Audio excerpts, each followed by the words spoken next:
I saw everything. The billionaire's voice cut through the silence as Destiny stood frozen in his living room, wrapped in nothing but shame and a borrowed throw. She'd accidentally undressed on his security camera, believing she was alone. The camera caught everything, her silhouette against the afternoon light streaming through the guest room window, the terrified look in her eyes when she realized what had happened, and the moment that would change both their lives forever. But what did the billionaire do next? Nobody saw this coming.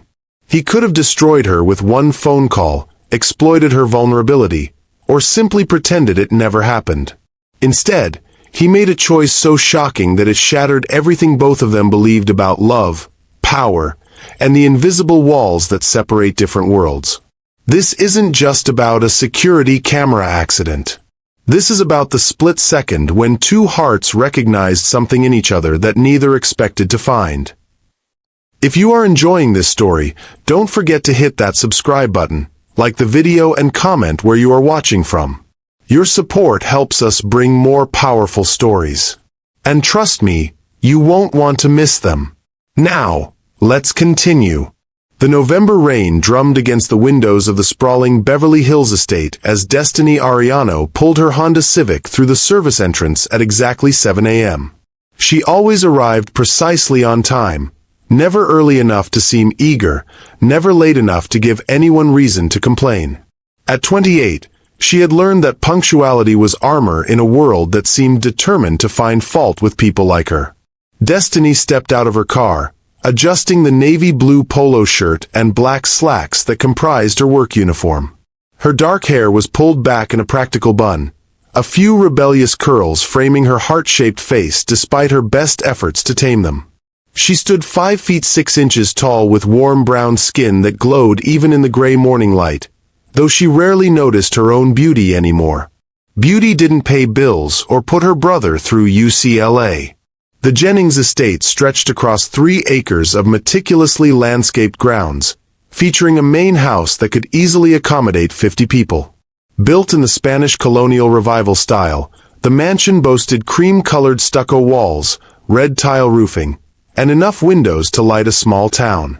Destiny had been cleaning this monument to wealth for 8 months now, every Tuesday and Friday, and she still felt dwarfed by its sheer magnitude. "Morning, Destiny," called Marco, the head groundskeeper, as he emerged from the garden shed carrying pruning shears. Marco was in his 50s with graying hair and kind eyes that reminded Destiny of her late father. "Morning, Marco. How's your grandson doing?" she asked, genuine warmth lighting up her features. This was one of the small pleasures of her job, the other staff members who treated her like a human being rather than invisible help. "Growing like a weed. Started walking last week. Rosa can barely keep up with him now," Marco chuckled, his weathered face creasing with pride. Destiny smiled, but a familiar pang of longing tugged at her chest. At 28, she sometimes wondered if she'd ever have children of her own, or if she'd spend her entire life working to ensure other people could live their dreams while hers remained on hold. "Give Rosa my love," Destiny said, pulling her cleaning supplies from the trunk.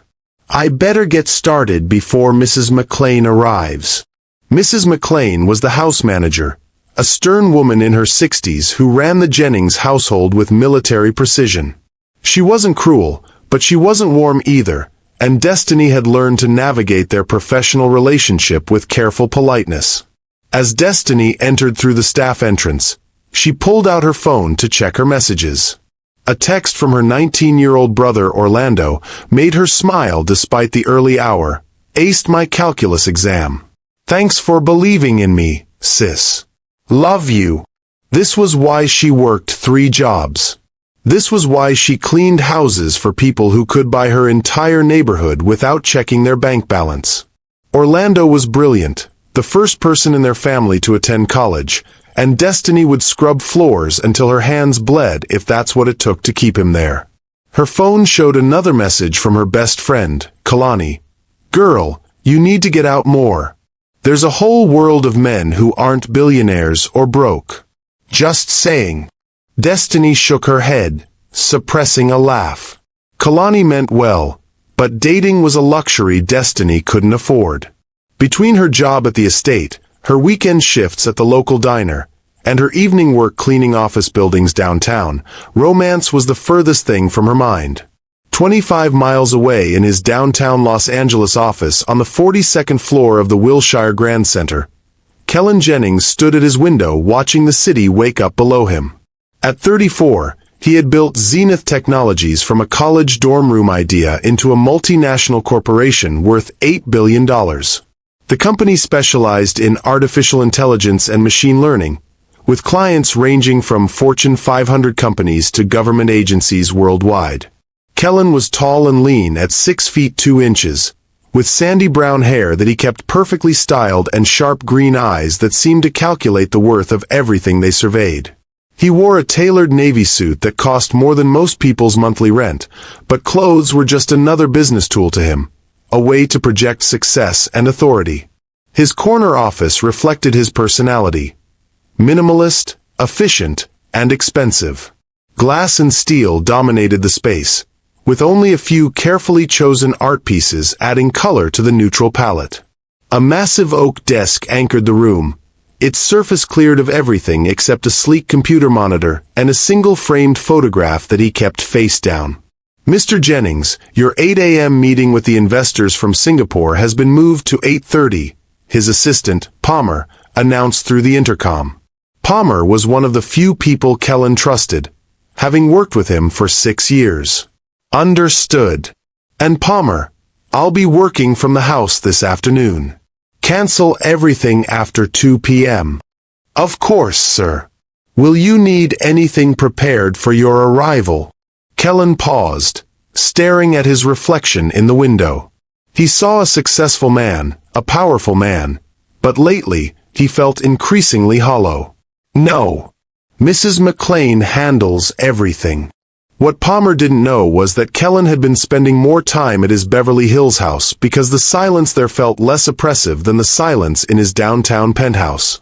At least the estate had space to breathe, room to walk without feeling trapped by his own success. The irony wasn't lost on him that he'd built a company focused on artificial intelligence while feeling increasingly disconnected from actual human intelligence himself.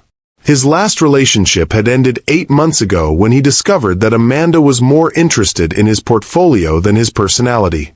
Since then, he'd thrown himself even deeper into work, finding it easier to trust algorithms than people. Back at the estate, Destiny moved through her routine with practiced efficiency. She started in the main living areas, dusting the imported Italian furniture and vacuuming the Persian rugs that probably cost more than her annual salary. The house was always immaculate. Kellen Jennings rarely spent time there, and when he did, he barely seemed to disturb anything. She'd seen him exactly 3 times in 8 months, always from a distance. He was handsome in that cold, untouchable way that rich men often were, but there was something in his eyes that struck her as profoundly lonely. Not that it mattered. He existed in one world, and she existed in another, and those worlds only intersected when she needed to clean around him. As she worked, Destiny let her mind wander to her evening plans. Orlando was coming home from UCLA for Thanksgiving next week, and she was excited to cook his favorite meal: her grandmother's recipe for carnitas that always made their small apartment smell like home. She'd been saving money for weeks to buy the ingredients and maybe even splurge on a small turkey. "Excuse me, Destiny?" Mrs. McLean's voice interrupted her thoughts. "Yes, ma'am. Mr. Jennings will be arriving this afternoon around 2:30. Please ensure the guest suite on the 2nd floor is prepared. He may have visitors later this week." Destiny nodded. "Of course. Should I focus on any particular areas?" "The guest bathroom needs attention, and please check that the linens are fresh. Mr. Jennings is very particular about details." "I'll take care of it right away." Mrs. McLean studied Destiny for a moment, her expression unreadable. "You've been doing excellent work, by the way. Mr. Jennings mentioned that the house has never looked better." A warm glow of pride spread through Destiny's chest. Recognition was rare in her line of work, and hearing that her efforts were noticed, even secondhand, meant more than Mrs. McLean probably realized. "Thank you, ma'am. I really appreciate this job." As Mrs. McLean walked away, Destiny felt a renewed sense of purpose. She took pride in her work, whether people acknowledged it or not. Every room she cleaned, every surface she polished, was a reflection of her character. Her grandmother had always said, "Do everything with love, Mija, even the small things. That's how you honor God and yourself." The guest suite was located in the east wing of the house, flooded with natural light from large windows that overlooked the garden. Destiny had always loved this room.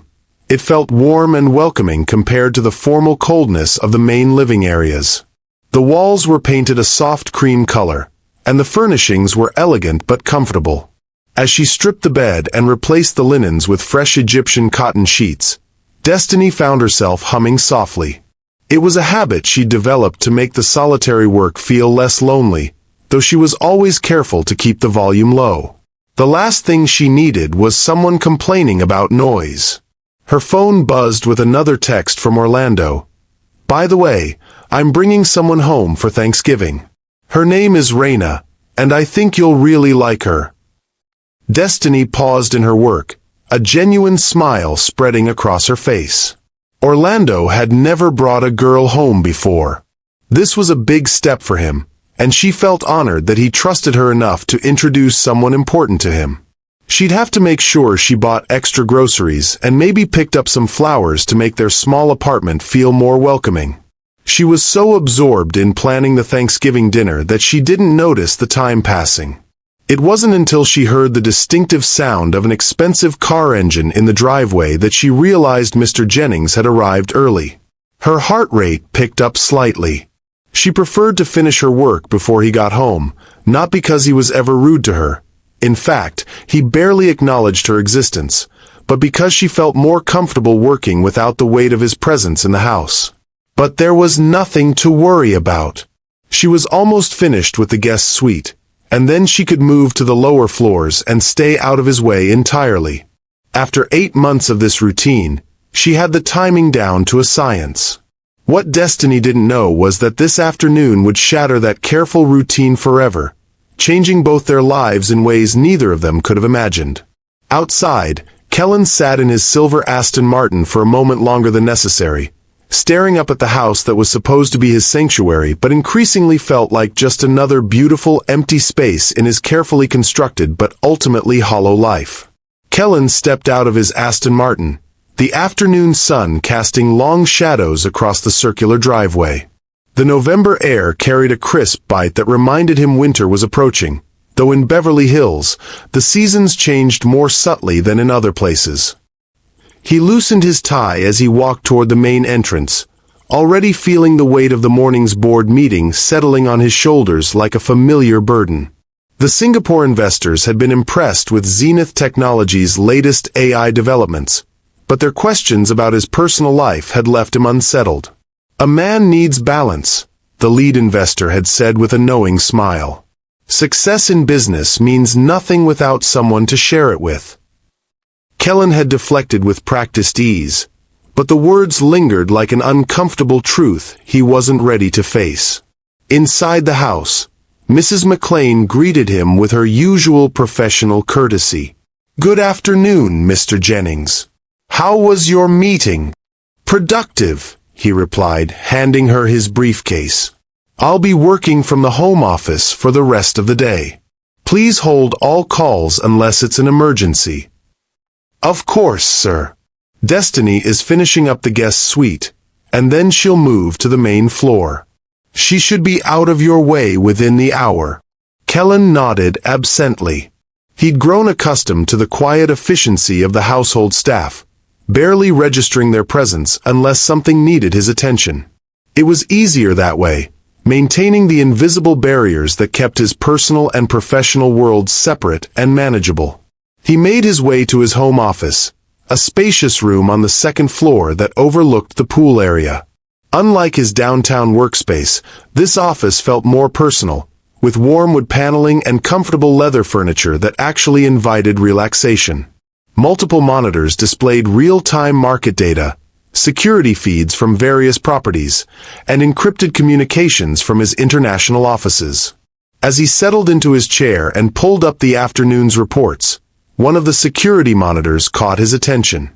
It displayed the guest suite where, according to Mrs. McLean, the maid was finishing her work.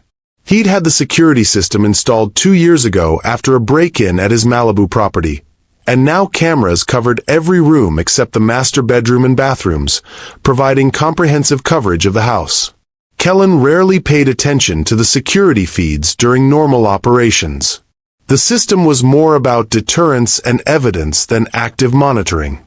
But today, something made him glance at the guest suite camera, perhaps nothing more than idle curiosity about how quickly the cleaning would be finished. What he saw made him freeze completely. Destiny was alone in the guest suite, having just finished making the bed with fresh linens. She moved with the same quiet efficiency he'd observed from a distance during their brief encounters. But as Kellen watched, she paused near the large windows, reaching up to rub her neck where tension had clearly gathered from hours of physical work. The afternoon light streaming through the windows highlighted the graceful curve of her shoulders, and for the first time, Kellen found himself really seeing her as a person rather than simply as part of the household staff. She was beautiful in a natural, unaffected way that felt refreshing after years of encountering women who seemed to calculate every gesture for maximum effect. Destiny glanced around the room one final time, checking for anything she might have missed. Satisfied with her work, she began gathering her cleaning supplies. But then something unexpected happened. She stumbled slightly as she bent to pick up the vacuum cord, and her polo shirt caught on the corner of an ornate side table. The fabric pulled awkwardly, and Destiny instinctively tugged to free it. But instead of simply releasing, the shirt tore along the seam, leaving her standing in the afternoon light in just her undergarments. "Oh no," she whispered, her voice barely audible through the camera's audio feed. She looked around frantically, clearly mortified by what had happened. Her hands trembled as she tried to hold the torn pieces of her shirt together, but the damage was too extensive to conceal. Kellen should have looked away immediately. Every instinct of decency and respect demanded it. But he found himself frozen, not by any inappropriate desire, but by the raw vulnerability in her expression. This wasn't about physical attraction or voyeuristic impulse. It was about witnessing a moment of genuine human fragility that struck something deep within his carefully guarded heart. Destiny's face reflected a complex mixture of emotions: embarrassment, frustration, and something deeper that looked like shame. She wasn't just upset about the torn shirt.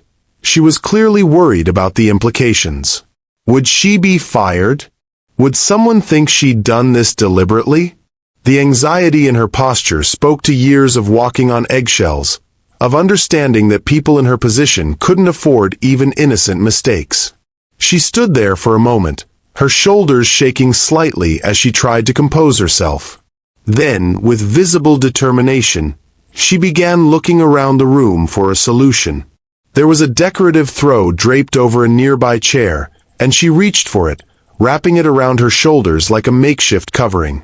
It was in that moment, watching her try to preserve her dignity in an impossible situation, that something fundamental shifted inside Kellen.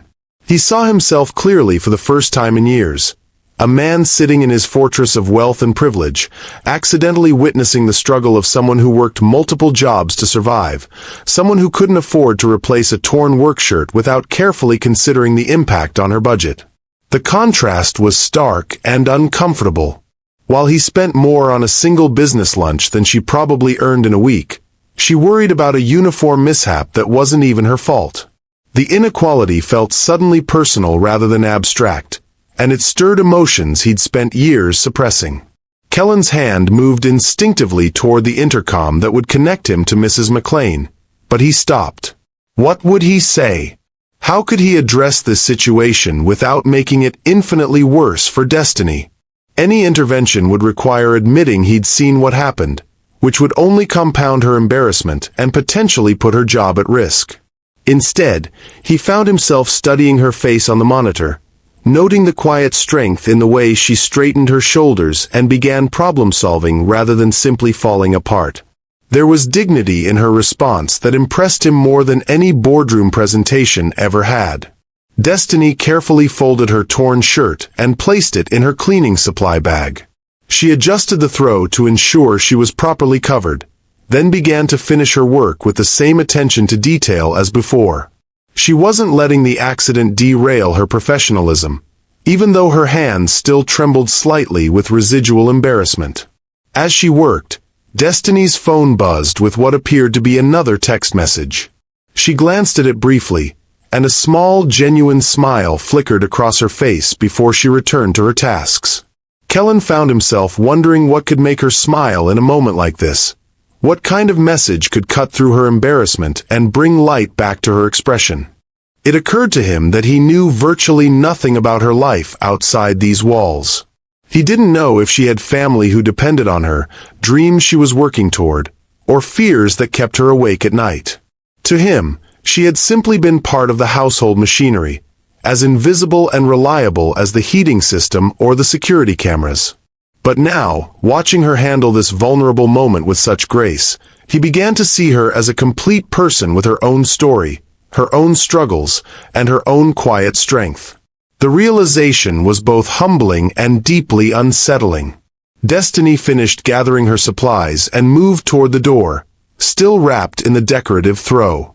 She paused at the threshold, looking back at the room one more time. Even through the security camera, Kellen could see her taking a deep breath, steeling herself for whatever came next. As she disappeared from the camera's view, Kellen sat back in his chair, his heart racing in a way that had nothing to do with business stress or financial pressure. For the first time in years, he felt truly awake, as if he'd been sleepwalking through his own life until this moment. The afternoon light was fading outside his office windows, casting long shadows across the room. But instead of his usual sense of evening melancholy, Kellen felt something entirely different. An urgent need to act, to do something meaningful for once instead of simply managing and accumulating. He looked at the security monitor again, now showing an empty guest suite bathed in golden afternoon light. But the image of Destiny's face, vulnerable yet determined, remained burned in his memory like a photograph that changes everything you thought you knew about the world. Kellen reached for his phone, then stopped. He reached for the intercom, then stopped again. Every conventional response felt inadequate for what he'd witnessed, for the shift he felt happening inside his own chest. For the first time in his adult life, Kellen Jennings had no idea what to do next. But he knew, with absolute certainty, that he couldn't pretend this moment had never happened. Destiny's hands trembled as she hurried down the service hallway toward the staff exit, the decorative throw clutched tightly around her shoulders. Her heart hammered against her ribs with such force she was certain anyone nearby could hear it. The cream-colored fabric felt foreign against her skin, a constant reminder of her humiliating predicament. She needed to get to her car, find a solution, and return to finish her work before Mrs. McLean discovered anything amiss. The thought of explaining this situation to the house manager made her stomach twist with anxiety. In her 8 months working at the estate, Destiny had maintained a perfect record. She was always punctual, always thorough, always invisible in the way that good help was supposed to be. Now, wrapped in a throw like some kind of refugee from her own competence, she felt exposed in ways that had nothing to do with her torn shirt. Destiny! Marco's voice called from behind her as she reached the service door. You leaving early today? She turned slowly, praying the throw concealed her situation adequately. Just grabbing something from my car. I'll be right back. Marco's weathered face creased with concern as he took in her appearance. You feeling all right? You look a little pale. I'm fine, she replied quickly, then forced a smile she didn't feel. Just tired. Long day. But Marco had been working on estates for 30 years, and he possessed the intuitive wisdom that came from observing people when they thought no one was watching. His kind eyes studied her face with gentle curiosity. "You sure? If you need anything." "Really, I'm okay. Thank you, though." Destiny's voice carried just enough conviction to satisfy his concern without inviting further questions. As she escaped to her Honda Civic, Destiny finally allowed herself to breathe. She sat in the driver's seat for a moment, staring at her reflection in the rearview mirror. Her dark eyes looked wider than usual, bright with unshed tears of frustration and embarrassment. "Pull yourself together," she whispered to her reflection. "This isn't the end of the world." But even as she said the words, doubt crept in. She needed this job. The pay was better than her other positions, and the schedule allowed her to work around her shifts at the diner and the office building. Losing it would mean scrambling to find replacement income, possibly jeopardizing Orlando's spring semester tuition. Her phone buzzed with another text from her brother. "Can't wait for you to meet Raina. She's amazing, sis. You're going to love her." The innocent joy in his message made her chest tighten. Orlando had no idea she was sitting in a mansion's driveway wrapped in a stranger's throw, fighting panic over a torn shirt. He saw her as strong, capable, the big sister who always had everything under control. She couldn't let him down now. Destiny opened her glove compartment and pulled out a small emergency sewing kit she'd started carrying after a previous clothing mishap at the diner. Her grandmother had taught her to mend things rather than replace them, a skill born of necessity that had served her well over the years. She examined her torn polo shirt, and her heart sank. The rip extended from the side seam all the way across the back, far too extensive for a quick repair. Even if she could patch it together, the results would be obvious and unprofessional. Her phone showed 3:47 p.m. Mrs. McLean expected her to finish the main floor cleaning before leaving at 5:30. That gave her less than 2 hours to figure out a solution, complete her work, and maintain the facade that nothing had gone wrong. Meanwhile, 2 floors above her, Kellen remained frozen at his desk, staring at the empty guest suite monitor. 20 minutes had passed since Destiny disappeared from view, but the image of her face in that moment of vulnerability continued to replay in his mind with startling clarity.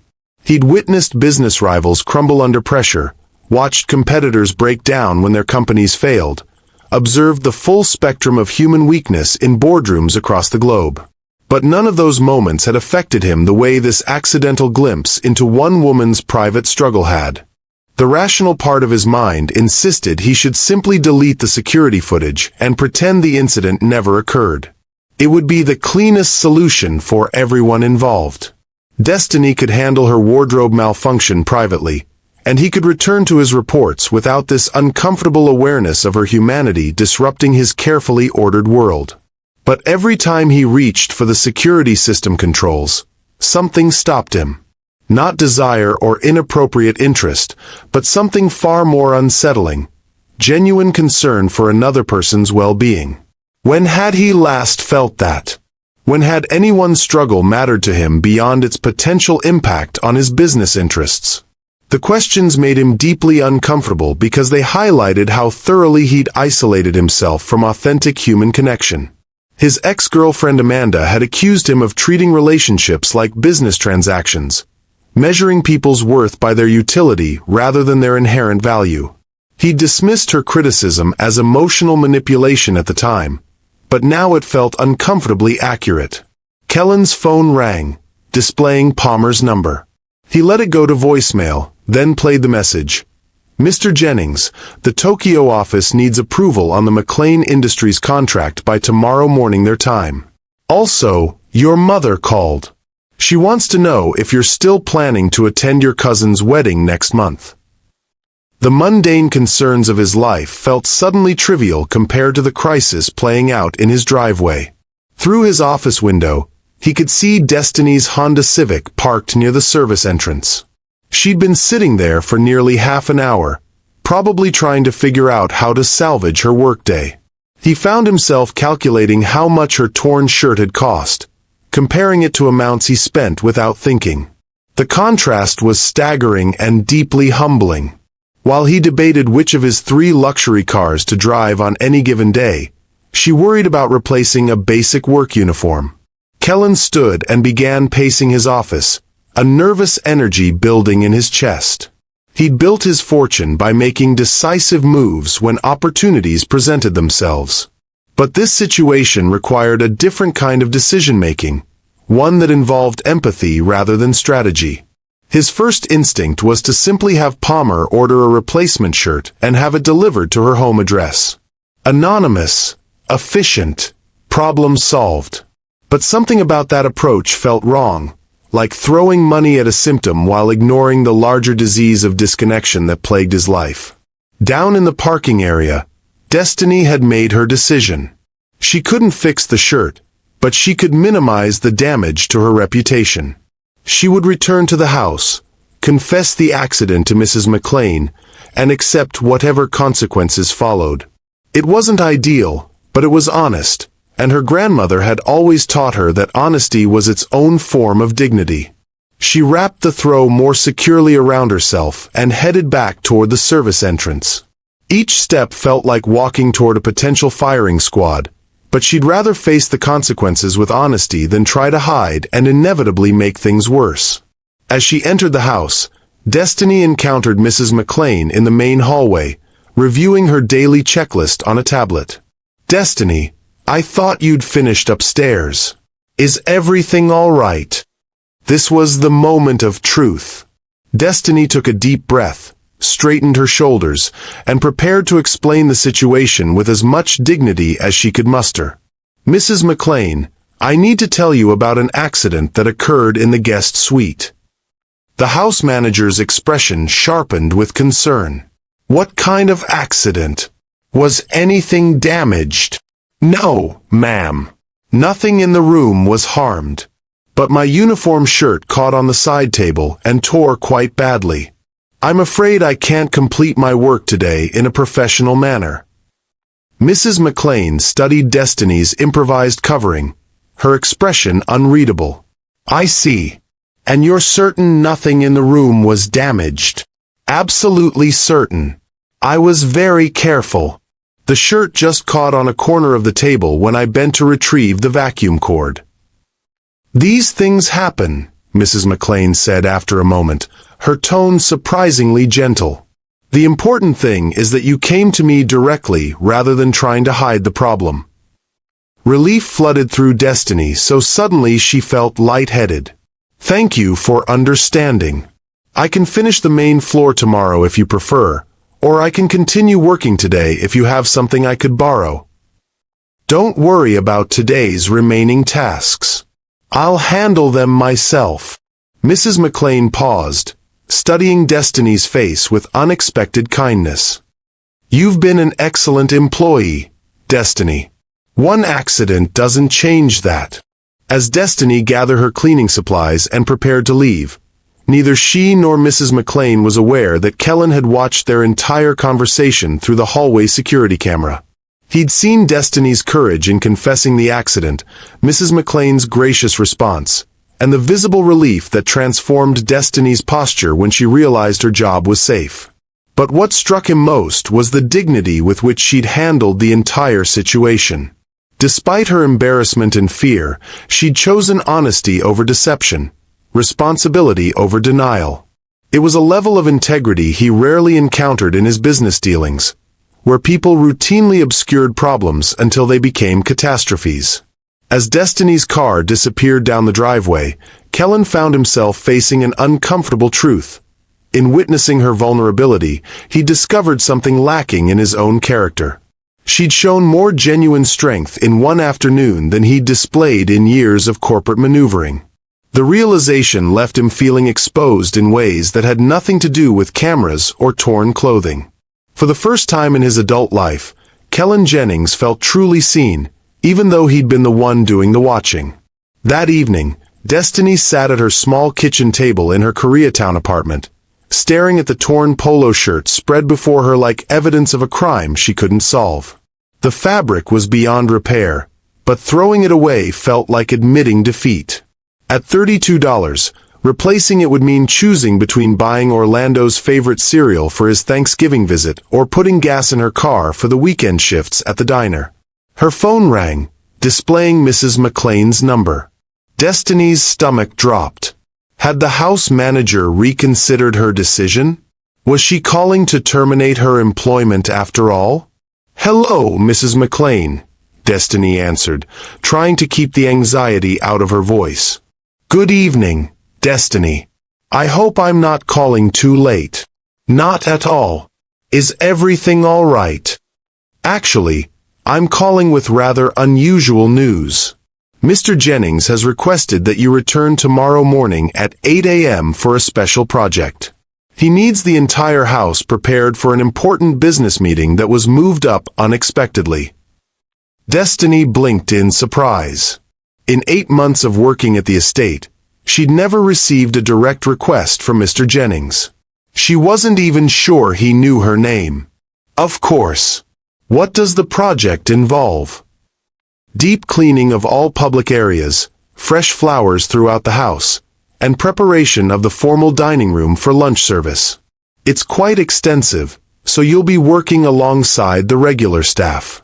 The pay will be double your normal rate. Double rate. The words hit Destiny like a lifeline thrown to a drowning person. That would cover the replacement shirt and Orlando's groceries, with enough left over to maybe buy something nice for his girlfriend Raina.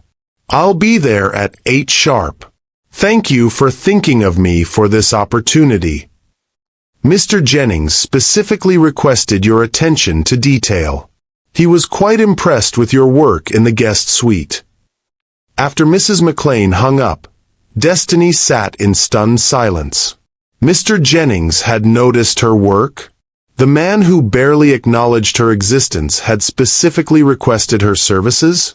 It felt surreal, like stepping into someone else's life.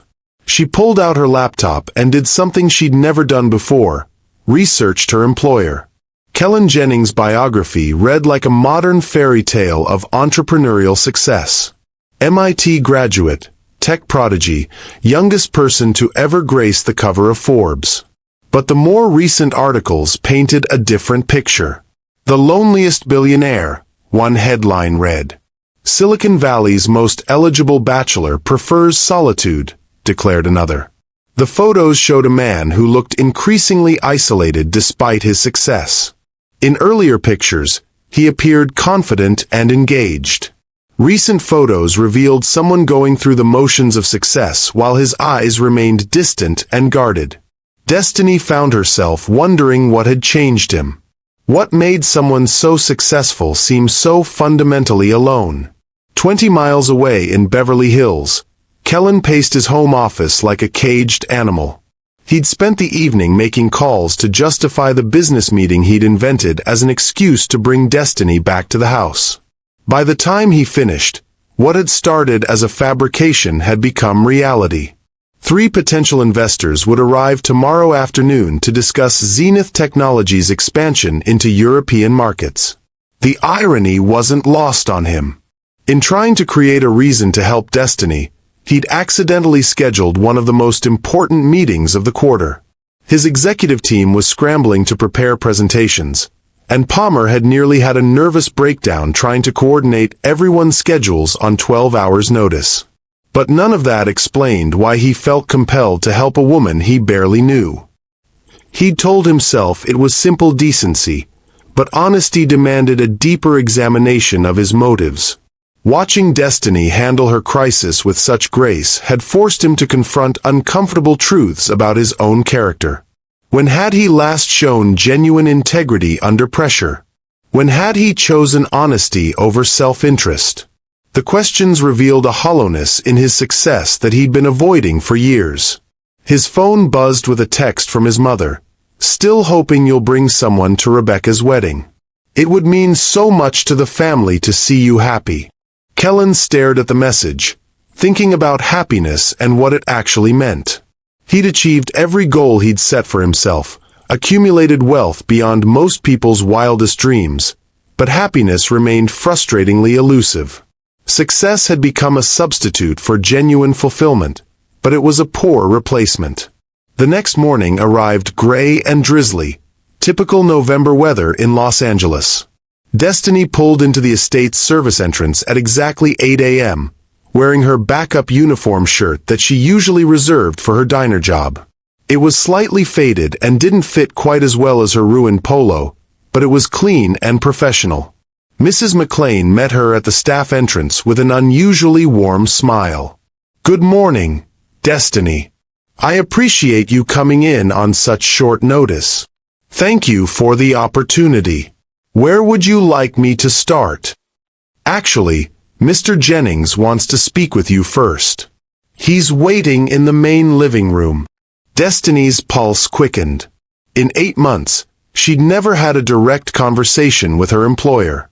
Their few interactions had consisted of polite nods when they passed in hallways, nothing more substantial than acknowledgments of each other's existence. She followed Mrs. McLean through the house's formal areas, her footsteps echoing softly on the marble floors. The main living room was an impressive space with high ceilings, elegant furniture, and floor-to-ceiling windows that overlooked the pool area. Kellen stood near one of these windows, silhouetted against the gray morning light. He turned as they entered, and Destiny got her first clear look at her employer up close.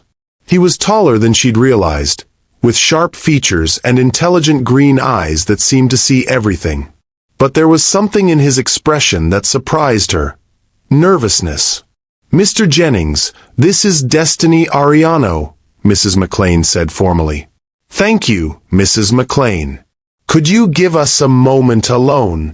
The house manager nodded and withdrew, leaving Destiny standing in the vast room feeling suddenly very small. Kellen studied her face for a moment, as if trying to solve a complex equation.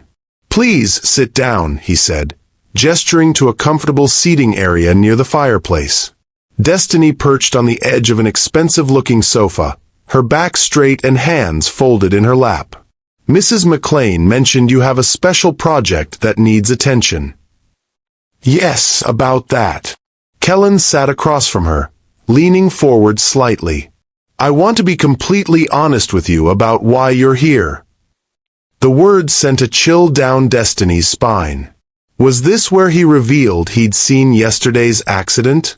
Where he fired her for compromising his security system or bringing shame to his household? "Yesterday afternoon, I witnessed your accident in the guest suite through the security camera." Destiny's face flushed hot with embarrassment and something approaching panic. "Sir, I can explain." "You don't need to explain anything," Kellen interrupted gently. "You did nothing wrong. The table's design is flawed if clothing can catch on it so easily.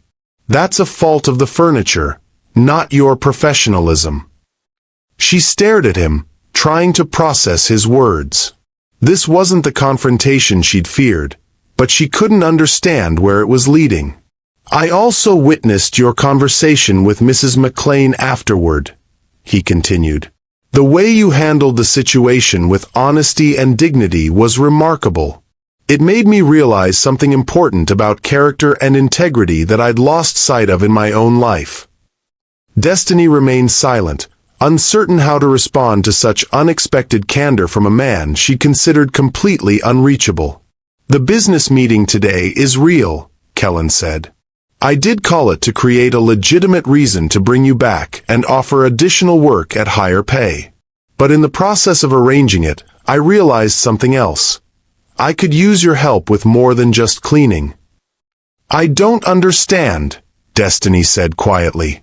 "I've forgotten how to be genuine with people.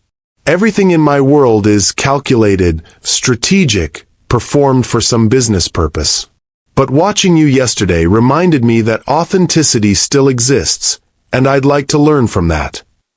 The words hung in the air between them, creating an unexpected intimacy in the formal room. Destiny found herself looking into Kellen's eyes and seeing something she hadn't expected.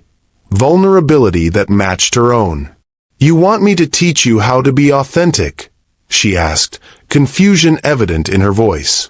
"I want you to help me remember what genuine human connection looks like." In exchange, I'd like to ensure you never have to worry about replacing torn uniforms or choosing between necessities and small luxuries. The offer was so unexpected, so far outside her normal experience, that Destiny struggled to comprehend it. I don't know what to say. Say you'll consider it. Help me host this meeting today, not as my employee, but as someone who understands what real integrity looks like. Show me how to be human again. As she looked into Kellen's face, Destiny saw something that transcended their different worlds, loneliness that matched her own. Despite his wealth and success, he seemed as isolated and uncertain as she often felt. The recognition created an unexpected bridge between them, a shared understanding that neither had anticipated. Outside, the November rain began to fall more steadily, creating a cocoon of intimacy around their conversation. Two people from completely different worlds had found themselves in the same emotional place, both seeking something authentic in lives that often felt defined by external pressures and expectations. The silence stretched between them like a bridge neither was sure they should cross. Destiny studied Kellen's face, searching for signs of deception or ulterior motives, but found only an earnestness that seemed to surprise him as much as it did her. I need to understand what you're really asking, she said carefully. You want me to help you be more authentic, but I'm just someone who cleans your house. What could I possibly teach someone like you? Kellen stood and walked back to the window, his reflection ghost-like in the rain-streaked glass. Someone like me, he repeated softly. Do you know what someone like me actually is, Destiny? She remained quiet, sensing he was about to reveal something important. Someone like me is a 34-year-old man who hasn't had a genuine conversation in so long that I've forgotten what one feels like. Someone who built a company focused on artificial intelligence because real human intelligence became too complicated to navigate. He turned back to face her. Someone who watched you handle crisis with more grace than I've shown in years of business dealings, and realized I've lost something essential about what it means to be human. The vulnerability in his admission caught Destiny off guard. She'd expected arrogance or condescension, the casual dismissal of her concerns that wealthy people often displayed. Instead, she heard something that sounded like pain. Why did you lose it? She asked, then immediately regretted the personal question. I'm sorry, that's not my place to ask. No, it's exactly the kind of question someone genuine would ask. Kellen returned to his seat, leaning back against the expensive cushions. Do you have time for a story? The real investors won't arrive until this afternoon. Destiny nodded, drawn in despite her better judgment. 5 years ago, I was engaged to a woman named Amanda. Beautiful, intelligent, everything that looked perfect on paper. We were planning a wedding that would have cost more than most people's houses, inviting everyone who mattered in Silicon Valley. His voice carried the weight of old disappointment. 3 weeks before the ceremony, I overheard her on the phone with her sister. She was laughing about how she'd never have to work again, how she'd finally landed her golden ticket to a life of luxury. Destiny winced, understanding the betrayal without him having to explain further. I confronted her, and she didn't even deny it. She said I was naive to think anyone would love me for who I was rather than what I could provide. That my personality was challenging, but my bank account made up for it. Kellen's laugh held no humor. The worst part was realizing she wasn't entirely wrong. I had become someone whose worth was measured entirely in financial terms. That's not true, Destiny said quietly, surprising herself with the conviction in her voice. How can you possibly know that? You've barely spoken to me before today. Because of what you did yesterday. You could have ignored what you saw, or worse, used it against me somehow. Instead, you created an opportunity to help me while protecting my dignity. That doesn't come from bank accounts. That comes from character. Kellen stared at her, something shifting in his expression. When was the last time someone defended my character to my face? Maybe because you don't let people close enough to see it, Destiny replied, then caught herself. I'm sorry, I don't know why I said that. It's not my place to. Stop apologizing for being honest. That's exactly what I mean about authenticity. He leaned forward again, his eyes intense. Tell me about you. What's your story? Destiny hesitated. Sharing personal details with employers was dangerous territory, but something about this conversation felt different from any professional interaction she'd ever experienced. There's not much to tell. I work 3 jobs to help my younger brother finish college at UCLA. He's brilliant, destined for great things, and I want to make sure he gets every opportunity one never had. What opportunities did you miss? The question touched a tender spot Destiny rarely examined. I was supposed to go to college too. Had a scholarship to USC for social work. I wanted to help families like mine, kids who got lost in the system. She paused, remembering dreams that felt like they belonged to someone else. But my parents died in a car accident when Orlando was 14. Someone had to take care of him, and the system would have separated us. So I gave up the scholarship and got a job instead. How old were you? 19. Old enough to become a legal guardian, young enough to not really understand what I was giving up. Kellen was quiet for a long moment, processing her sacrifice. Do you regret it? Never, Destiny said without hesitation. Orlando is going to change the world someday. He's studying environmental engineering, wants to develop sustainable energy solutions for underserved communities. Helping him achieve that dream feels more important than anything I could have accomplished for myself. But what about your dreams now? What do you want for yourself? The question caught her off guard because no one had asked it in years. She'd become so focused on Orlando's future that her own desires had faded into background noise. I don't know anymore, she admitted. I used to think about opening a community center, helping other families navigate crises like ours. But that feels impossible now. Dreams are luxuries for people who have their basic needs covered. What if they didn't have to be?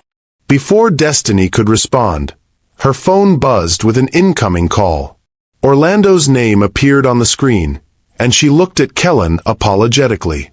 I should take this. It's my brother. Of course. Hey, Orlando, what's up? She answered, her voice immediately brightening. Destiny, I have incredible news.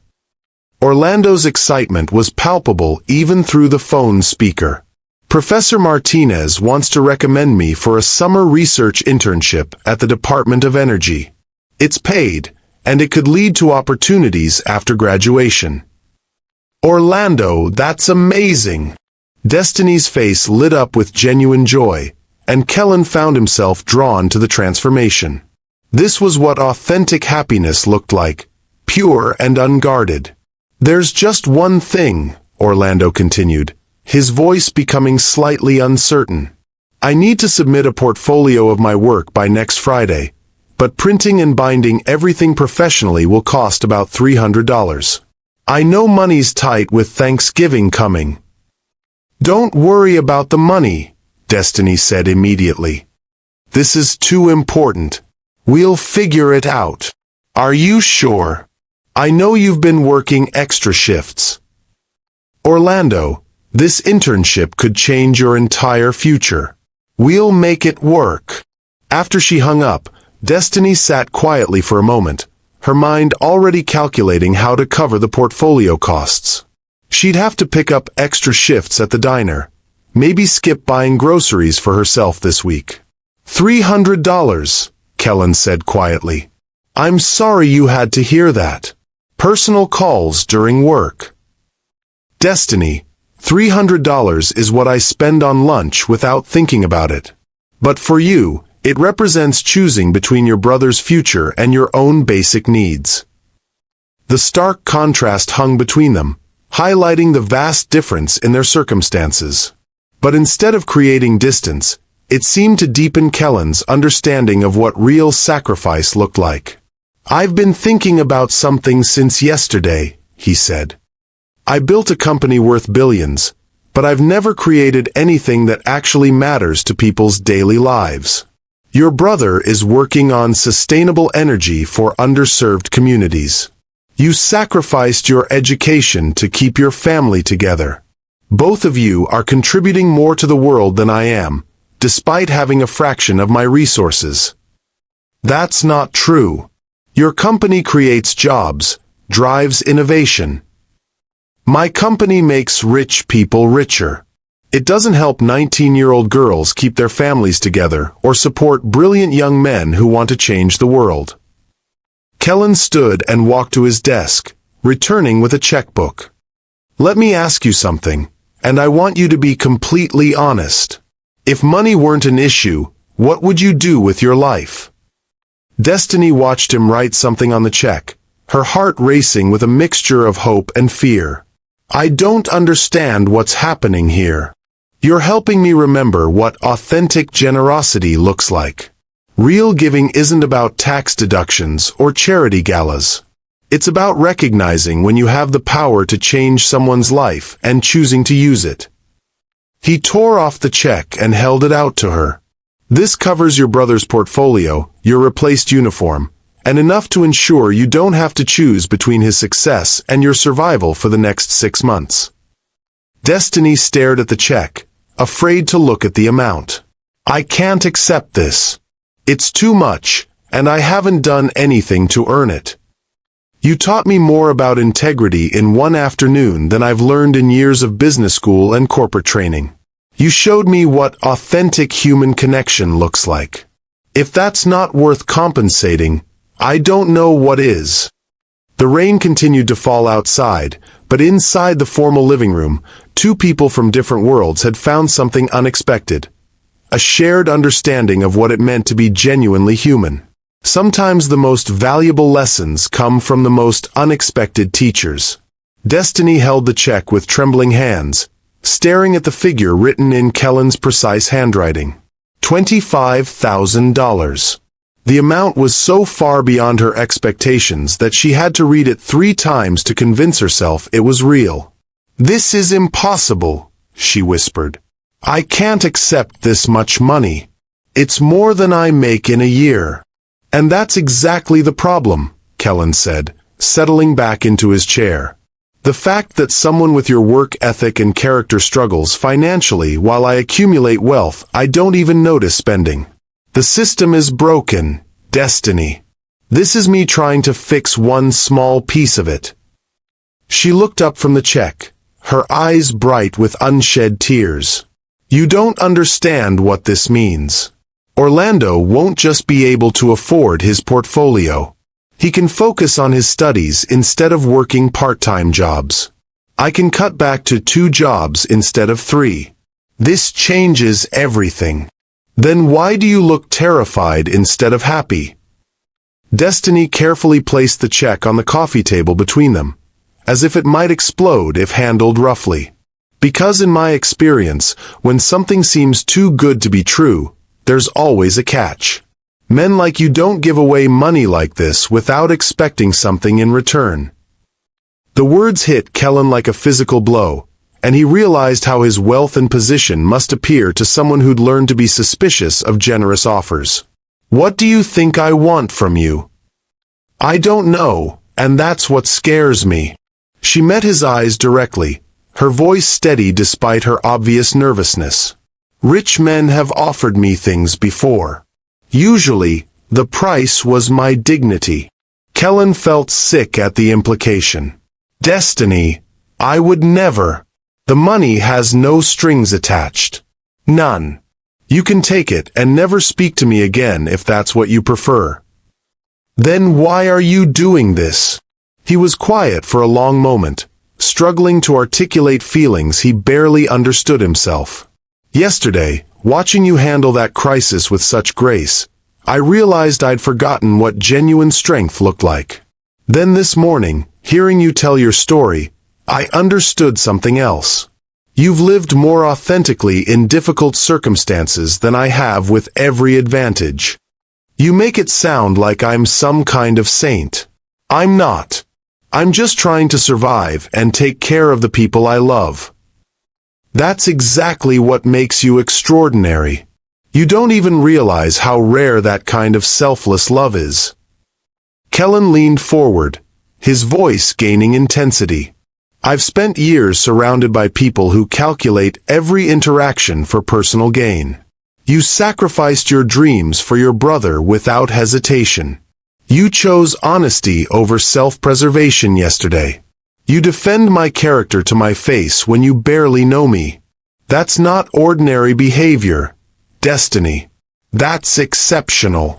She studied his face, looking for signs of manipulation or hidden agendas. Instead, she saw something that looked like wonder, as if he was discovering something precious he hadn't known existed. You really mean this, don't you? She said softly. I've never meant anything more in my life. The afternoon rain had intensified, drumming against the windows with steady rhythm that seemed to wrap around their conversation like a protective cocoon. The formal living room, usually cold and imposing, felt intimate and warm. Can I ask you something? Destiny said, finally relaxing slightly into the expensive sofa. Anything. When you were a child, before all this success and wealth, what did you want to be when you grew up? Kellen smiled, the first genuinely relaxed expression she'd seen from him. A teacher. I wanted to teach computer science to kids who couldn't afford fancy schools or expensive equipment. I thought technology could be the great equalizer if everyone had access to it. What happened to that dream? I got caught up in building the company, making more money, proving I could succeed. Somewhere along the way, the mission became secondary to the profits. He paused, looking around the opulent room. I ended up creating exactly the kind of exclusive, expensive technology that keeps the divide in place instead of bridging it. It's not too late to change that, Destiny said quietly. Isn't it? I'm 34 years old, set in my ways, surrounded by people who expect me to keep maximizing returns and market share. My grandmother used to say that it's never too late to become who you were meant to be. She said that every morning gives you a chance to choose differently than you did the day before. Your grandmother sounds like a wise woman. She was. She raised us after our parents died, at least until she got sick. Cancer. Destiny's voice carried old grief but also fondness. She cleaned houses too, worked 3 jobs just like I do now. But she never lost her faith in people's capacity for goodness. Even when clients treated her badly, she'd say they were just scared or sad, not truly mean. What would she think of this conversation? Destiny considered the question seriously. She'd say that God puts people in each other's paths for a reason. That maybe you needed to remember your humanity, and maybe I needed to remember that not all wealthy people are predators. Are you remembering that? Slowly. She picked up the check again, studying it as if it held answers to questions she hadn't known to ask. This money could change my entire life trajectory. I could go back to school, maybe even pursue that community center dream someday. Is that what you want? I want to help people the way you're helping me right now. Families facing crises, kids aging out of foster care, single mothers trying to keep everything together. There are so many people falling through the cracks. Kellen felt something stir in his chest, excitement he hadn't experienced since his early days building Zenith Technologies. What if you didn't have to wait? What if we could start making that happen now? What do you mean? I mean, what if this conversation is the beginning of something bigger? You understand the problems that need solving because you've lived them. I have resources that could fund solutions. Together, we could actually make a difference. Destiny stared at him, trying to process the scope of what he was suggesting. You're talking about a partnership? I'm talking about purpose. Real purpose, not just accumulating wealth for its own sake. Kellen's enthusiasm was building, and Destiny could see glimpses of the passionate young man who'd wanted to teach kids about technology. You could design programs that actually address people's needs. I could provide the funding and infrastructure to make them work. You barely know me. How can you trust me with that kind of responsibility? Because in one day, you've shown me more integrity than most people demonstrate in years of acquaintance. Because you understand what it means to struggle, to make difficult choices, to put other people's needs before your own.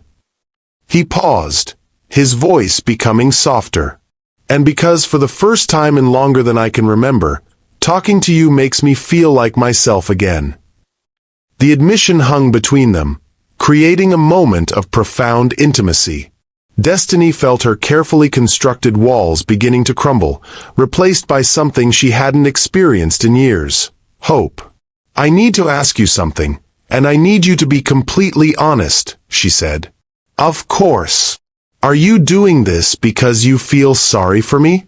Because you see me as some kind of charity case that makes you feel better about your wealth? Kellen met her eyes directly, his expression serious. I'm doing this because talking to you is the first time in years that I've felt truly awake. Because your strength inspires me to be better than I've been. Because when you smile, like you did when your brother called, it reminds me that joy is still possible. That's not an answer to my question. No, Destiny. I don't pity you. I admire you. There's a difference. She studied his face for a long moment, then made a decision that surprised them both. She folded the check and tucked it into her pocket. If we're going to do this, if we're going to work together, there have to be rules. What kind of rules? I'm not your charity project. I'm not your good deed to balance out years of corporate selfishness. If we're partners, we're equals, regardless of bank balances or backgrounds. Agreed. What else? Honesty. Complete honesty, even when it's uncomfortable. Especially when it's uncomfortable. Understood. And if at any point this feels like you're trying to buy my affection or loyalty, I walk away. No matter how much money is involved. Kellen nodded solemnly. Those are good rules. Fair rules. Outside, the November rain continued to fall, but inside the living room, two people from different worlds had found the beginning of something neither had expected. A genuine partnership built on mutual respect and shared purpose. As the afternoon light began to fade, they continued talking, sharing stories and dreams that had been locked away for years. For the first time in longer than either could remember, the future felt full of possibility. When two hearts recognize something authentic in each other, magic begins to happen. The sound of expensive cars pulling into the circular driveway broke the intimate spell that had settled over the living room. Kellen glanced at his watch and cursed under his breath. The investors. I completely forgot they were coming this early. Destiny immediately stood, smoothing her faded uniform shirt. I should go. This is your business meeting, not mine. Wait.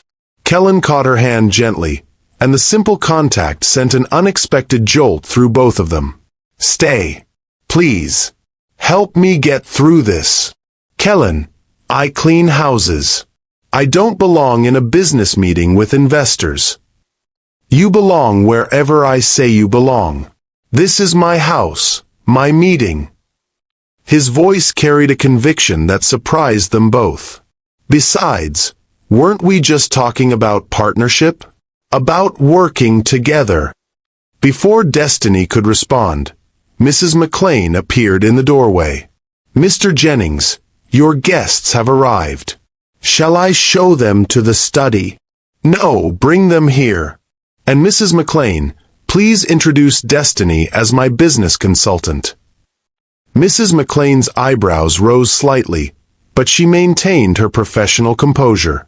Of course, sir. As the house manager departed, Destiny felt panic rising in her chest. Business consultant? Kellen, I don't know anything about your company or these people. I'll embarrass you. You couldn't embarrass me if you tried. Just be yourself. That's all I need. The investors entered like a small army of expensive suits and confident handshakes. 3 men and 1 woman, all carrying themselves with a particular arrogance that came from handling other people's billions. Kellen transformed instantly, his posture shifting into the cool, calculated demeanor Destiny recognized from his business photographs. Gentlemen, Ms. Patterson, thank you for adjusting your schedules on such short notice. Kellen's voice had taken on a different quality, more formal and distant than the man she'd been talking with all morning. Not a problem, Jennings, said the lead investor, a silver-haired man named Harrison Webb who radiated old money and older prejudices. We're eager to hear about these European expansion opportunities. Kellen gestured toward Destiny, who stood near the fireplace feeling like an imposter in her own skin. I'd like you to meet Destiny Ariano, my business consultant specializing in community impact and social responsibility initiatives. The reaction was immediate and unmistakable. Harrison Webb's eyes swept over Destiny's faded uniform shirt and practical shoes, his expression shifting from polite interest to barely concealed disdain. The other investors followed suit, their smiles becoming tight and patronizing. How interesting, said Patricia Patterson, the sole woman in the group, her tone suggesting anything but interest. And what's your educational background, Ms. Ariano? The question was clearly designed to expose Destiny as unqualified, and everyone in the room knew it. Destiny felt heat rising in her cheeks as the familiar shame of not belonging washed over her. I studied at the University of Life, she replied with as much dignity as she could muster. Majored in keeping families together under impossible circumstances. Harrison Webb actually laughed, a sound devoid of warmth. How refreshingly honest. And I suppose this life experience qualifies you to advise on multi-billion-dollar business decisions. Kellen stepped forward, his jaw tightening. Destiny's insights into community needs and authentic social impact are exactly what. Oh, please, interrupted another investor, Marcus Sterling, whose condescension was so thick it seemed to fill the room. Kellen, we understand you want to appear socially conscious for the press, but surely you don't expect us to take business advice from the help. The words hit the room like a physical blow. Destiny felt every ounce of confidence she'd gained over the morning evaporate instantly. The help. That's all she was to these people, all she'd ever be. The money in her pocket suddenly felt dirty, like payment for services she wasn't qualified to provide. I think there's been a misunderstanding, Destiny said quietly, her voice barely audible over the sound of her heart breaking. I should leave you to your meeting. Destiny, don't. Kellen's voice carried desperation, but it was too late. The spell was broken, the illusion shattered. Harrison Webb smiled with obvious satisfaction. Yes, perhaps that would be best. We have serious matters to discuss. As Destiny moved toward the door, Marcus Sterling delivered the final blow. Really, Jennings, this is exactly the kind of poor judgment that makes investors nervous. Mixing business with, whatever this is, suggests a fundamental lack of professional boundaries. What this is, Kellen said, his voice dangerously quiet, is none of your concern. Actually, it is our concern when we're considering investing another $200 million in your company, Patricia Patterson interjected smoothly. Fiduciary responsibility requires us to evaluate leadership decisions, and this. She gestured vaguely toward where Destiny had been standing, raises questions about your judgment. Destiny paused at the doorway, hearing every word. The message was crystal clear. Her presence in Kellen's life was a liability to his business success. Any partnership between them would cost him professionally, financially, and socially. She thought about Orlando's future, about the community center dreams they discussed, about the genuine connection she'd felt with Kellen just minutes before. All of it crumbled under the weight of reality. She was a maid who'd been foolish enough to believe she could be anything more, even temporarily. "Excuse me," she said, her voice steady despite the chaos in her chest. "I need to finish my cleaning duties." Kellen watched her go, every instinct screaming at him to follow her, to choose her over these people and their money. But 20 years of conditioning held him in place. These investors represented the future of Zenith Technologies, hundreds of jobs, billions in revenue. He couldn't throw it all away for feelings he barely understood. "Now then," Harrison Webb said with obvious relief, "shall we discuss the real business at hand?" For the next hour, Kellen went through the motions of the presentation, his mind entirely focused on Destiny's face as she'd realized her place in his world. The investors were impressed with Zenith's technology, excited about European market penetration, ready to sign agreements worth more than most countries' GDP. But every word felt like ash in his mouth. Every handshake felt like a betrayal of something precious he'd discovered and immediately lost. When the meeting finally ended and the investors departed in their convoy of luxury vehicles, Kellen found himself alone in the living room where everything had changed. The space felt different now, contaminated by the ugly display of prejudice and class warfare he'd allowed to unfold. He found Destiny in the laundry room, methodically folding towels with the mechanical precision of someone trying to keep busy to avoid thinking. She didn't look up when he entered. "Destiny, the towels needed folding," she said without emotion. "Mrs. McLean likes everything properly organized. We need to talk about what happened in there." "Nothing happened. Your investors reminded me of something I temporarily forgot." She finally looked at him, and the walls were back up, higher and stronger than before. "I'm the help. You're the billionaire. Anything else was just fantasy." "That's not true, isn't it?" She held up the check he'd given her, and his heart sank. "This morning I thought this was about partnership and mutual respect. Now I realize it's exactly what those people said it was. You feeling guilty about your privilege and trying to assuage your conscience with charity. You're wrong. What we talked about, what we shared, that was real." "Was it?" "Because when those investors challenged you to choose between me and your business success, you chose them. You stood there and let them call me the help, and treat me like an embarrassment to your reputation." The accusation hit home because it was true. He had failed her in that moment, prioritized his comfort over her dignity. "I was trying to protect the deal, the jobs, the company." "You were protecting yourself," Destiny corrected, her voice gaining strength. "And that's fine. That's what successful people do. But don't pretend this was ever about partnership or equality. Don't insult my intelligence by calling it anything other than what it was." She set the check on the laundry room counter between them like evidence in a trial. "I can't accept this money. Not anymore. It feels too much like payment for services I was never qualified to provide." Kellen felt panic rising in his chest. "Destiny, please. Let me fix this. Let me make it right." "You can't fix it, Kellen. We live in different worlds, and today proved that those worlds can't coexist. Not really. Not when it matters." She gathered her cleaning supplies with practiced efficiency, every movement demonstrating her return to the role everyone expected her to play. "I'll finish my work and then I'll go. Mrs. McLean can find another service for the house. It's better this way." As she walked past him toward the door, Kellen felt something breaking inside his chest. "Destiny, wait." She paused without turning around. "Thank you for the reminder about authenticity and integrity.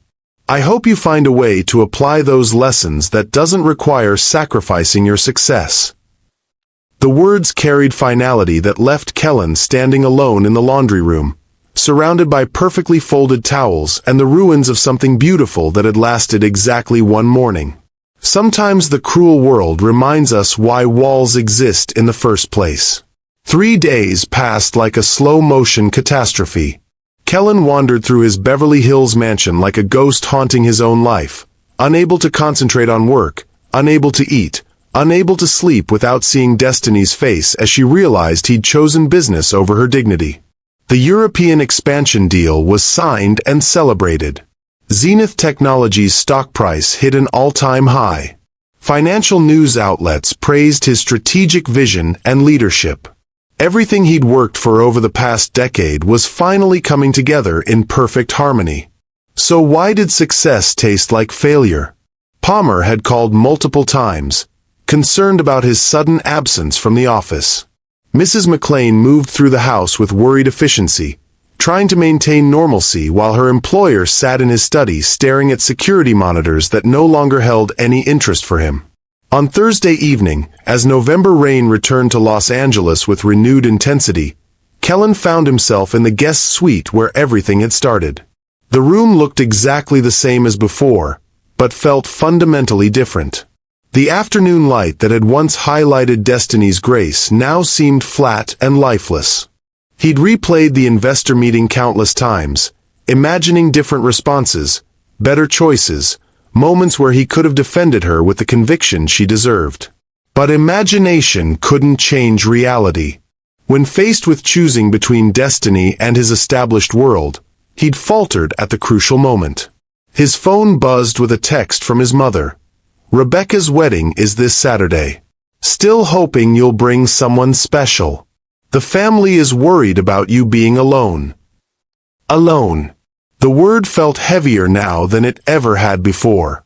He'd been alone for years without truly feeling it, insulated by wealth and success from the rawness of genuine solitude. But 3 days without Destiny's presence had taught him the difference between chosen isolation and devastating loneliness. 25 miles away in Koreatown, Destiny sat at her small kitchen table grading practice tests from her GED prep class. She'd enrolled the day after the disaster at Kellen's house, determined to reclaim control over her own future rather than waiting for someone else to offer her salvation. The irony wasn't lost on her that Kellen's brief appearance in her life had reminded her of dreams she'd abandoned.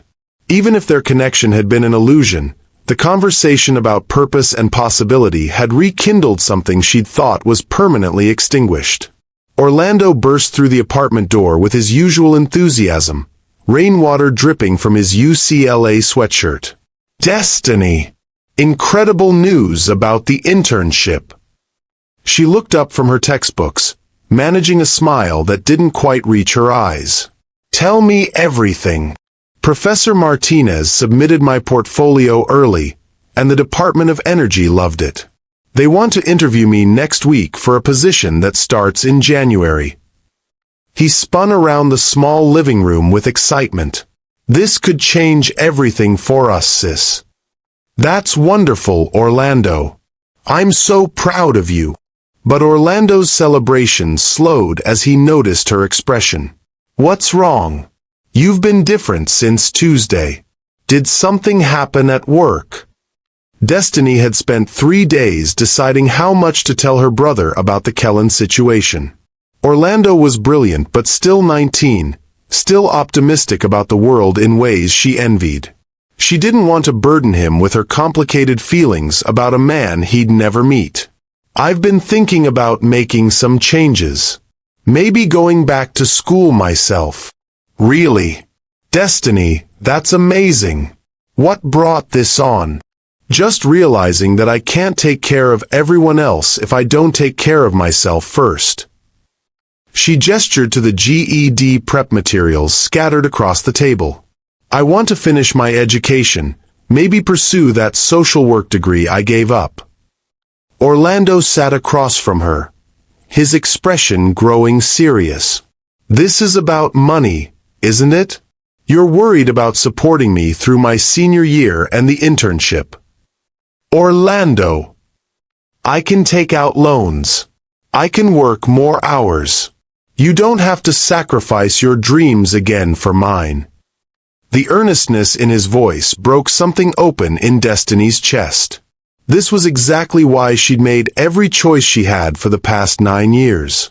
Orlando's capacity for love and generosity, his instinct to protect her even when he was the one who needed protection. "It's not about money," she said softly. "It's about remembering who I wanted to be before life got so complicated." "Then I support you completely. Whatever you need to make it happen." That night, after Orlando had gone to bed, Destiny sat alone with her thoughts and a cup of tea that had long since grown cold. Her phone showed 3 missed calls from Mrs. McLean, all of which she'd ignored. The house manager had left a voicemail asking her to reconsider her resignation, mentioning that Mr. Jennings had specifically requested her return. The request stirred emotions Destiny had been trying to suppress. Part of her wanted to believe that Kellen's silence over the past 3 days meant he was reconsidering their connection, perhaps finding the courage to choose differently next time. But a larger part recognized this thinking as dangerous fantasy. Men like Kellen Jennings didn't change their fundamental nature for women like her. The investor meeting had simply revealed truth that had always existed beneath their temporary connection. She was the help, he was the billionaire, and moments of genuine human contact couldn't overcome that basic reality. Her laptop sat open on the coffee table, displaying the USC's social work program requirements she'd been researching. The application deadline was December 15th. If she started taking prerequisites at the community college in spring, she could potentially enter the program as a transfer student the following year. It would mean working fewer hours, earning less money, relying on Orlando to contribute more to their household expenses once his internship began. But for the first time in years, Destiny allowed herself to imagine a future that belonged to her rather than existing solely in service to other people's dreams. Meanwhile, across the city, Kellen stood in his downtown office staring out at the Los Angeles skyline. The view that had once represented conquest and achievement now felt like a barrier between him and the life he actually wanted to live. Palmer knocked on his door, entering with the careful concern of someone approaching a potentially explosive situation. "The contracts from the European deal are ready for your final signature." Kellen turned from the window, and Palmer was struck by how exhausted his employer looked. Success was supposed to be energizing, but Kellen appeared drained of all vitality. "Palmer, can I ask you something personal?" "Of course. Do you think I'm a good person?" The question caught Palmer off guard. In 6 years of working together, they'd never had a conversation about character or morality. "Sir, not a successful person or an effective businessman. A good person. Someone with integrity and genuine concern for other people's well-being." Palmer considered his response carefully. "I think you're someone who's been so focused on achievement that you haven't had time to consider what kind of person you want to be. That's a diplomatic way of saying no. That's a way of saying it's not too late to decide." Kellen picked up the unsigned contracts, $200 million in investment commitments that would cement Zenith Technologies' position as a global powerhouse. Everything he'd worked for, everything he'd thought he wanted. "What if I told you I was considering walking away from this deal?" I'd ask why.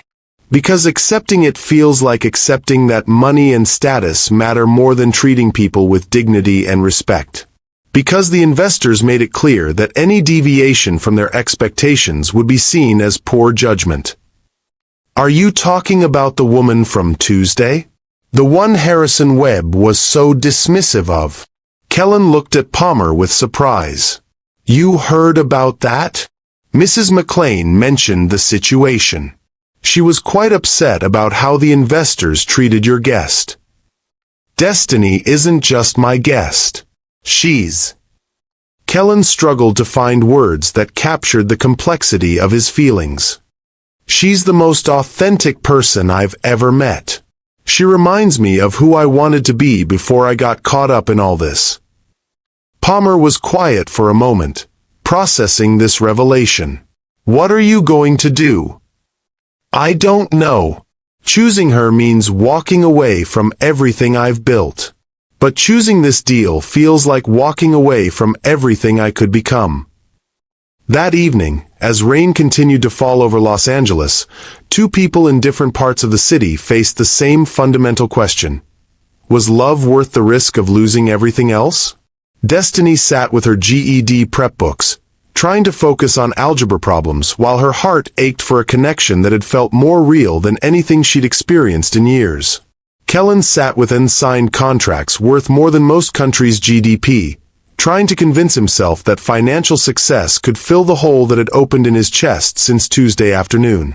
Both of them understood that the choices they made in the next few days would determine not just their individual futures, but whether something beautiful and unexpected could survive in a world designed to keep people like them apart. Outside, the November rain fell with increasing intensity, as if the sky itself was preparing for the storm that was coming. Two hearts stand at a crossroads where love and logic collide. What choice would you make when everything you've built conflicts with everything you've discovered you need? Friday morning dawned crisp and clear, the November rain finally giving way to the kind of California sunshine that made everything feel possible. Kellen stood in his office, holding the unsigned European contracts in one hand and his phone in the other, about to make the most important decision of his life. Palmer waited nearby, having witnessed his employer's internal struggle for the past 18 hours. The normally decisive billionaire had spent the entire night pacing his office, alternating between reaching for his pen to sign the contracts and pushing them away in frustration. Palmer, get Harrison Webb on the phone. Are you sure about this, sir? I've never been more certain of anything in my life. The call connected within minutes, Webb's voice carrying the satisfied confidence of a man who believed he'd already won. Kellen, ready to make this official? My team is standing by to execute the agreements. Harrison, I need to tell you something about Tuesday's meeting. What about it? Everything went perfectly. Your presentation was flawless, the financials are solid, and we've moved past that unfortunate distraction with your household staff. Kellen's jaw tightened at the dismissive tone. That unfortunate distraction was the most valuable person in that room, and I should have said so at the time. Silence stretched across the connection before Webb's voice returned, noticeably cooler. I'm not sure I understand where this is going. It's going toward me declining your investment offer. Excuse me. Zenith Technologies will not be accepting your funding. We're withdrawing from the European expansion deal. Webb's shock was palpable through the phone. Kellen, that's $200 million you're walking away from. Have you lost your mind? Actually, I think I'm finding it for the first time in years. Kellen looked out his office window at the city sprawling below. I built this company to democratize technology, to give everyone access to tools that could improve their lives. Somewhere along the way, I lost sight of that mission. Tuesday reminded me what really matters. You're throwing away the deal of the century for some misguided social justice crusade? I'm choosing integrity over profit. I'm choosing people over portfolios. And I'm choosing to build something meaningful rather than just something lucrative. After Webb hung up in disgust, Kellen made his next call. Within an hour, 3 different investment groups who specialized in socially responsible technology ventures were competing to fund Zenith's expansion into educational technology for underserved communities. The new direction would be more profitable and more meaningful than the European luxury market Webb's group had proposed. Kellen turned to Palmer with a smile that felt like sunshine after years of winter. Clear my schedule for today.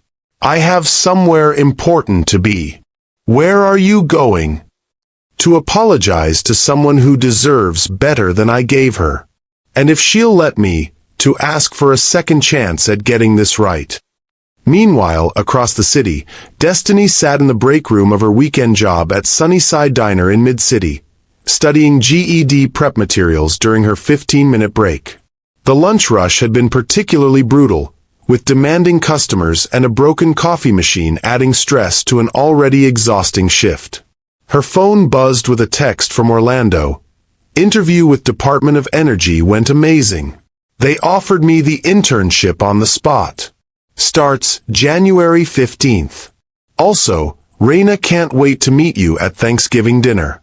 She's bringing her famous apple pie recipe that her grandmother taught her. I'm so excited I can barely think straight. Despite her fatigue, Destiny's face lit up with genuine joy. This was why she'd made every sacrifice, worked every extra shift, chosen Orlando's dreams over her own for 9 years. Moments like this made everything worthwhile. Good news? Asked Maria, her co-worker and closest friend at the diner. The best. My brother just landed an internship with the Department of Energy. He's going to change the world someday. And I'm finally going to meet his girlfriend next week. That's wonderful. And what about you? How's the GED studying going? Slowly but steadily. I take the test next month. Destiny closed her prep book and checked the time. Speaking of which, I should get back to work. Table 7 has been waiting for their check. As she returned to the dining room, Destiny nearly dropped her order pad. Kellen Jennings sat alone in a corner booth, looking completely out of place in his expensive suit among the diner's working-class clientele. He wasn't looking at his phone or checking messages like most of her wealthy customers did. Instead, he sat quietly, hands folded, waiting with the patience of someone who understood they had no right to demand immediate attention. Their eyes met across the crowded restaurant, and Destiny felt her carefully constructed emotional walls wobble. She'd spent 4 days convincing herself that their connection had been an illusion, that Tuesday's disaster had simply revealed the truth about impossible boundaries between their worlds. But seeing him here in her space, looking nervous and hopeful and utterly human, made her remember why she'd felt drawn to him in the first place. She approached his table with professional composure, order pad in hand. Can I get you something? Coffee, please. And a few minutes of your time, if you can spare them. I'm working, Kellen. This isn't the place for personal conversations. I know. I also know you get off at 3 p.m., and I was hoping you might be willing to take a walk with me afterward. There are things I need to say that couldn't wait another day. Destiny glanced around the busy diner, acutely aware that her personal life was playing out in front of customers and co-workers. Why are you here? Because I made the wrong choice on Tuesday, and I want to make the right one today. Because you were right about everything, and I need you to know that I've learned from it. Kellen. Please. Just give me a chance to show you that I can be the person you saw in me that morning. The person I want to be. Against her better judgment, Destiny found herself nodding. 3 p.m. I'll meet you outside. The remaining hours of her shift crawled by with agonizing slowness. Destiny's mind raced between hope and skepticism, remembering both the genuine connection she'd felt with Kellen and the humiliation of Tuesday's investor meeting. Could people really change that fundamentally? Could someone walk away from their established world for the possibility of something authentic? At exactly 3 p.m., she emerged from the diner to find Kellen waiting beside a modest Honda sedan rather than one of his luxury vehicles. The simple choice spoke to something deeper than grand gestures or expensive displays. "Where's the Aston Martin?" she asked as they began walking toward a nearby park. "I traded it for something more practical. Turns out I don't need to prove my success to anyone anymore." He said it matter-of-factly, as if discussing the weather rather than fundamentally changing his lifestyle. They reached the park and found an empty bench beneath a large oak tree. November sunshine filtered through the remaining leaves, creating patterns of light and shadow that seemed to dance around their conversation. "What about Zenith Technologies? What about your investors?" "I turned down the European deal. $200 million that I walked away from this morning." Destiny stared at him in shock. That's insane. That was your future, your company's growth. Actually, it opened up better opportunities. 3 socially responsible investment groups are now competing to fund our expansion into educational technology for underserved communities. We'll make more money doing more good. It turns out integrity and profit aren't mutually exclusive when you're building something that actually matters. The words hung between them, loaded with implications that made Destiny's heart race. What are you saying? I'm saying that Tuesday morning, talking with you about purpose and authenticity and what it means to help people, was the most alive I've felt in years. I'm saying that losing your respect and friendship hurt more than any business failure ever could. Kellen turned to face her fully, his expression vulnerable in ways she'd never seen before. I'm saying that I've restructured my entire life around the possibility that you might give me another chance. Not to be your employer or your benefactor, but to be your equal partner in building something meaningful together. What kind of partnership? The community center we talked about. I've already purchased a building in East LA, near where families actually need services. The funding is in place. The legal structure is established. All it needs is someone who understands the problems we're trying to solve. Destiny felt tears building behind her eyes. You really did all of this? In 4 days. I did all of this because 4 days without you taught me that success without purpose is just expensive loneliness. Because you showed me who I could be if I had the courage to choose authentically. And your mother. The family wedding she wanted you to attend. Kellen smiled. Rebecca's wedding is next Saturday. I was hoping you might come with me. My family has been worried about me being alone, and I'd love to show them that I've found someone who makes me want to be the best version of myself. There's something I need to tell you too, she said finally. I enrolled in GED classes. I'm going back to school, working toward that social work degree I gave up. That's incredible, Destiny. How does it feel? Terrifying and exciting and right. She smiled, the first genuine smile she'd felt since Tuesday. Like I'm finally becoming who I was meant to be. Then we're both on the right path. As the afternoon sun began its descent toward the horizon, they talked about dreams and plans and the community center that could help families facing the kinds of crises they'd both navigated. The conversation flowed with the same ease and authenticity they discovered that Tuesday morning, but now it carried additional weight. The knowledge that they'd both chosen this connection over easier alternatives. Kellen, can I ask you something? Anything. That first day, when you saw what happened with the camera, what did you actually feel? Be completely honest. He considered the question carefully. I felt protective. Not possessive or inappropriate, but protective in the way you might feel about someone you care deeply about who's been hurt. And I felt ashamed that I lived in such luxury while someone as remarkable as you worried about replacing a torn shirt. And now? How do you feel now? Kellen reached for her hand, and this time she didn't pull away. I feel like I'm exactly where I'm supposed to be, with exactly the person I'm supposed to be with, building exactly the life that matters. As evening approached and city lights began to twinkle across Los Angeles, 2 people who'd found each other in the most unexpected way made a decision that would define their future. They chose love over logic, partnership over protection, and the messy beauty of authentic connection over the safety of emotional isolation. On Thanksgiving week, the following Thursday, Destiny's small Koreatown apartment buzzed with warmth and laughter as Orlando arrived with Reina, a petite engineering student with bright brown eyes and an infectious smile. Reina immediately won Destiny over by insisting on helping with dinner preparation and sharing stories about Orlando's study habits that made them all laugh until their sides hurt. Your brother talks about you constantly, Reina told Destiny as they worked together on the Carnitas. You're his hero, you know. He says everything good in his life exists because of your sacrifices. "He's the one doing all the hard work," Destiny replied, but her heart swelled with pride. When Kellen arrived with flowers and a bottle of wine, the apartment felt complete.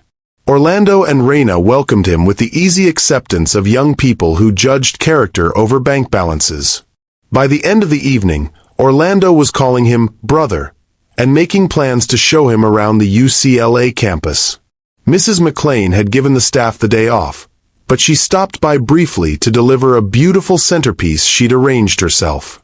"I wanted to thank you both," she told Destiny and Kellen. "Watching you find each other reminded an old woman that love stories still happen in real life." Marco appeared at the door just as they were serving dessert, carrying a small potted plant. "For the new beginning," he said simply, embracing Destiny like the father figure he'd become.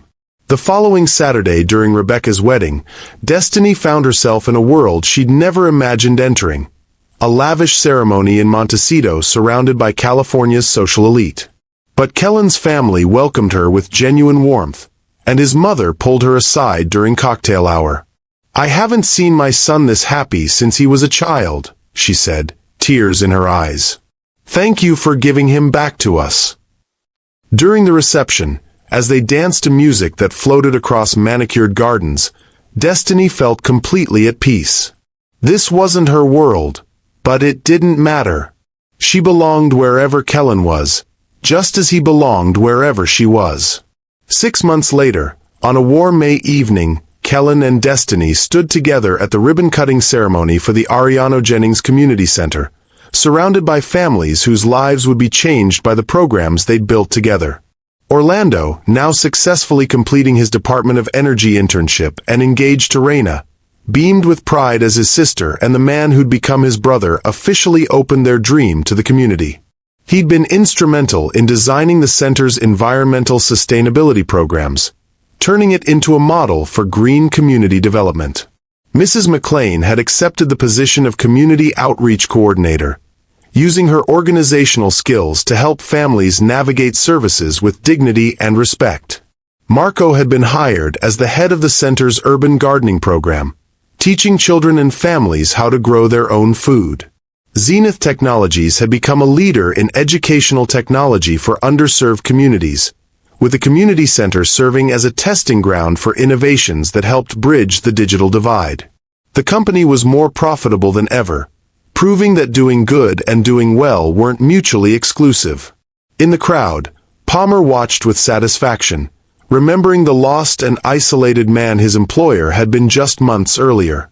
Love, he reflected, was the most powerful catalyst for positive change he'd ever witnessed. As the ceremony concluded and families began exploring their new community resource, Kellen pulled Destiny aside to a quiet corner of the garden they'd created together. "I have something for you," he said, pulling out a small velvet box. "Kellen, before you say anything, I need you to know this isn't about grand gestures or expensive displays. This is about choosing you every day for the rest of my life. About building something beautiful together, one authentic moment at a time." He opened the box to reveal a simple, elegant ring that caught the evening light perfectly. "Destiny Ariano, will you marry me?" Through tears of joy, she whispered, "Yes." As the sun set over Los Angeles and the community center glowed with the warmth of families discovering new possibilities, two people who'd found each other in the most unexpected way celebrated the beginning of a lifetime together. Their love story had started with a moment of vulnerability caught on camera, but it would be remembered for the authentic connection that grew from choosing each other despite every obstacle the world placed in their path. True love isn't about finding someone perfect. It's about finding someone worth choosing every day, even when the choice is difficult. If this story touched your heart, share it with someone who believes in the power of authentic connection, and subscribe for more stories that prove love really can conquer all. Thank you for staying with me until the very end of this incredible journey. If this story moved you, wait until you see what's coming next. Another powerful tale of unexpected love that will leave you speechless. Don't go anywhere. Click on that video showing on your screen right now to dive into a story that's even more emotional and inspiring than you can imagine. Trust me, you absolutely won't want to miss it.